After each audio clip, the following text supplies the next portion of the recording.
Happy Thursday, St. Luke's on the Lake. This is Father Justin, the rector here at St. Luke's Episcopal Church in Austin, Texas, where all of you are probably aware of by now. I hope you are, of the new shelter-in-place order that has came into effect Tuesday at midnight, really.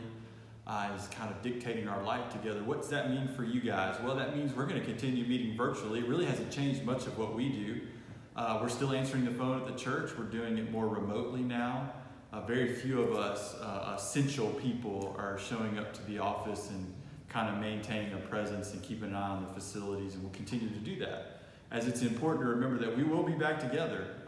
The sooner, and I would say, someone asked me, the sooner, when will we be back together? And I think the answer to that question lies with you and me and our friends and the people we can influence, not just here locally in Austin, but across our country, to stay indoors, stay separated, stay isolated, telling our children to stay isolated, separated. I was walking around my neighborhood and I was really impressed with how people were living into this. And I know it's hard. And then I passed a bunch of teenagers that I know it's difficult. And those parents, I can't even imagine. I have a 2-year-old and I can't imagine how hard it would be with teenagers. But I know they weren't in the same family, walking side by side, looking at each other's phones and videos.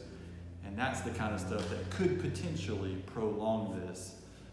Because they could potentially pass it into their household, or then passes it to the next frame, the next house. So I'm no expert, but I do think they are trying to help us move through this quickly, because many of us, myself included, have been touched economically by this. So we want to do our part to get our economy right back on track, and one will precede the other. I think it's probably, and again, I'm not an expert. I studied economics in college. If you join me for Java with Justin, I love to have this conversation talking about the economy and how healthcare relates to that. We can definitely go back and forth, but I believe that from data, history, and knowledge that we have to tackle one before we can tackle the other. All we can do with the economy right now is put Band-Aids on it, lean on each other, lean on our relationships virtually, do what we're supposed to do to get past the first part, and we can talk about the second part. So, as it comes to church, here we are. Now, as it comes to COVID-19 responses, hopefully you've seen on our homepage, and we'll see in the Thursday Tidings, ways you can help. That will be an updating page as we move forward. One of the main ways you can help is if you're a sewer, sew some masks.